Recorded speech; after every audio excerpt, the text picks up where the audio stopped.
Dahil nga si Shania ay naghahabol kila Papa dito sa Nyugan, kami naman ay sinamahan itong batang ito.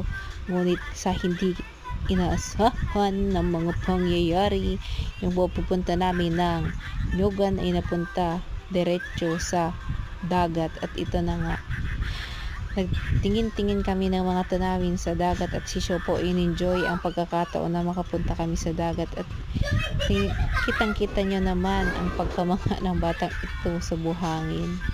Habang kami nga ay nagtitingin sa paligid dito sa dagat, ito naman Shopo na ito ay sobrang saya na naman dahil napagbigyan ang kagustuhan niya na maglakwat siya. Ayaw nga kaninang matulog pa nitong batang ito. Gusto daw niya sumama kila Papa sa Nyugan at nagbuhukla sila Papa. So sinamahan ni Mama. Sa kaburyuhan ko, sumama din ako at ito na nga ang ending namin.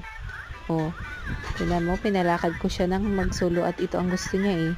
Kaso ay nanay tayo, wala tayong magagawa. Hihi. Kundi kargahin pa rin ang batang ito at pagod na pagod na. At ito na nga ay pauwi na nga kami ng mga oras na ito. At tingnan nyo naman, sa sobrang kapagodan nitong batang ito ay nakatulog na. At ito lang for